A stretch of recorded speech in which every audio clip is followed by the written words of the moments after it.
Hello again, Natal's Historic Firearm Foundation. Today I'm here to talk to you about the Spanish-made Ruby 765 or 32 ACP for more modern terms, more American terms. These guys were actually made by multiple different makers back before World War I. I've got three different ones here, as you can see. This one is the Gabilando's Uresti Ibar Ruby, which is actually one of the big companies, the Ibar. And then this one was Gastanga Ibar. Now, similar to the carbine, like I said, with a lot of different makers. However, these did not have the greatest of quality control. As you can see, take a look at the grips. Notice the total different locations of the screws. Also, the sights are quite a bit different. Different locations, the slides, the whole different design and everything like that. A lot of parts are not interchangeable. Like when I got this one, I got really lucky. The magazine wasn't included when I bought it. However, if you tried to interchange them, sure, it may fit, but let's see if this one won't even fit for it. See, that one doesn't even fit all the way unless you really jam it in there. And this one may have a problem feeding, and if I can even get it back out of the pistol. There we go. But yeah, a lot of the different magazines will not interchange. The grips obviously will not interchange. Same thing with the sights. So, it's a little difficult if you get one that's broken or doesn't work properly from the get-go. So these guys also make their way all over. They're primarily made for the French in World War I, but they also found themselves in German hands. There's a couple that actually have German markings. Norway apparently used them for police work. They found themselves everywhere. This one in itself made it to World War II and found itself in an Italian officer's hand. And the story goes that it was relieved from the officer before he had the opportunity to hurt anyone, including himself. USGI, of course. And this would be a bringback. And upon examining this pistol, you'll notice there are no import marks, anything like that. It is matching numbers. You got the two numbers here. Those are the big ones, and there's a couple other small ones. Have not seen a magazine with the numbers at all. And we can find out what other numbers are in there when we take them apart.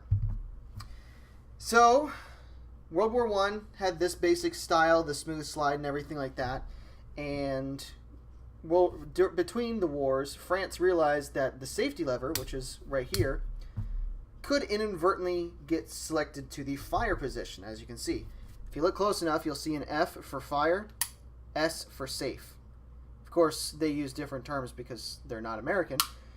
But, yeah, we'll go with that for now. Now, what happens is, if you have it on the safe position, and by the way, whatever letter is indicated, that's what condition it's in. So that's fire because you got the F.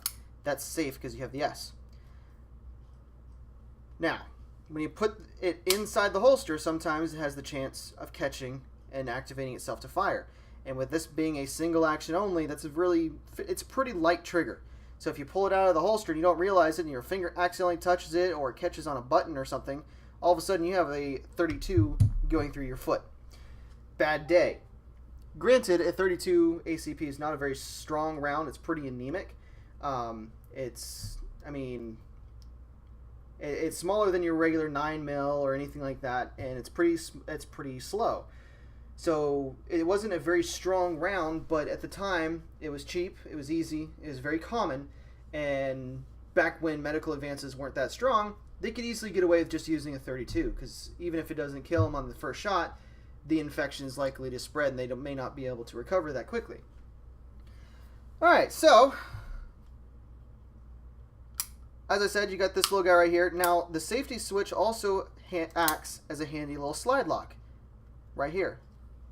That way you can check the chamber, make sure everything's good. There's your extractor, this little guy. This one originally, the spring was too compressed, so the extractor was just kind of flopping around.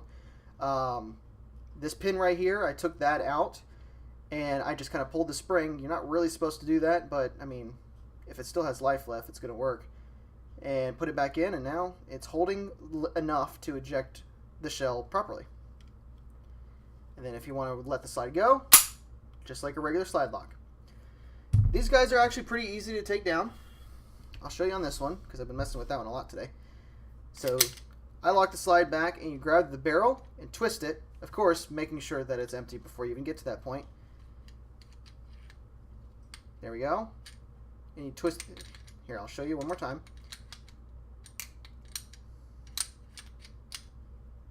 You'll see when I break it open, there's a whole bunch of locking lugs because it's fixed to the frame.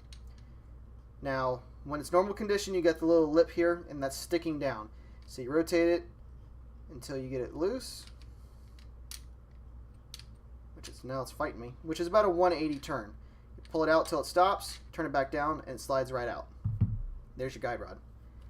Now, just be careful. You let the slide go all the way forward. Watch the guide rod, and there she is. That is a basic field strip. You look inside, you got your firing pin right there. That should be able, you should be able to push it forward, and you'll see that the firing pin actually protrudes all the way. That's about it for that one. You got your slide, which again you have another number, 656 and 656. So this one again is full matching. Now, like I said with the locking lugs, you come in here and see, may not be able to see it from the quality of the video, but that's how it locks in there, and that's how it's nice and solid to the frame. It just moves a little bit, but I mean, for the quality of manufacturing that these guys had, that's about as good as you're going to get. And if you want to see how it would be with the slide there, you bring it inside, make sure it's twisted, and then you rotate it, and then it locks in nicely. And then you bring it back out. That's where the guide rod will go. See this guy right here? He goes inside. Left the magazine on that one. Oh well. That's your hammer, obviously. And your safety right now is kind of loose because it also uses the guide rod for pressure. The guide rod itself is multi-piece. There's your numbers again on the front. You got a little, I believe it's like a little washer or C-clamp or something on the front. Then you have the spring on the rod itself. If you need to take it apart for whatever reason, you can. Now to reassemble, make sure you get the guide rod in there. Don't worry about the safety right now, just make sure it's out of the way. Take this guy, slide it back, and now I'll push that forward so I can lock the slide in. It makes it a little bit easier to get the barrel back in. And you just repeat the process. And again, make sure everything is solid. Looks good to me. Now, as far as markings go, a lot of times you'll have a marking here.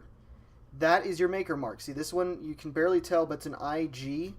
This is the Destroyer factory. It is the same factory that made the Destroyer carbine. When you need to find a new magazine or something like that, you're going to try and match the IG. This one, I don't believe has, or it's in, yeah, so you got an FB here. That's another maker's mark, and that's what you're going to match up for that one. This one is a Martian, automatic pistol Martian. It's also the same thing, believe it or not. But if I'm not mistaken, this is a prototype. I really don't know because it's a fairly different design compared to the others, but I can't find much information at all. I found a couple of it, and this is the early design.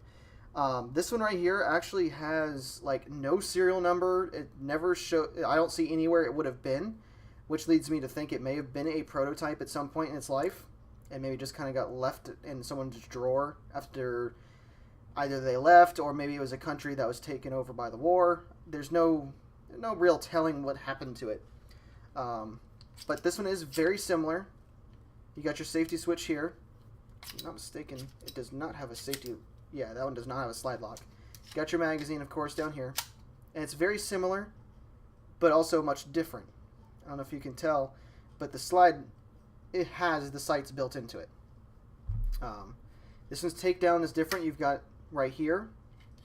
There goes your barrel.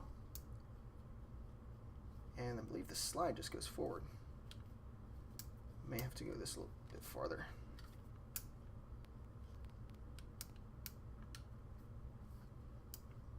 I've done this before. Alright. Well, see, the barrel actually has a marking on it, which is kind of strange. Either way,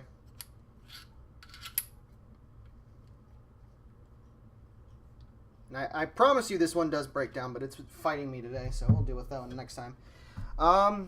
Now, back to the ones that you'll actually see. These are the ones that are the most common. They're pretty cheap pistol.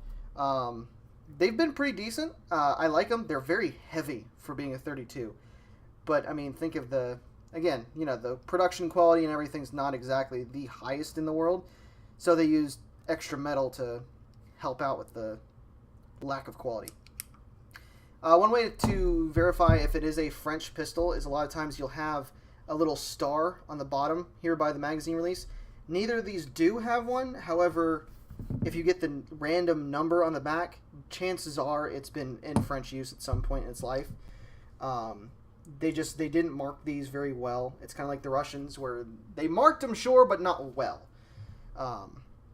So you just kind of have to pick and find out what you can about the pistol just by looking at the individual markings and hunt on Google and see what you can find.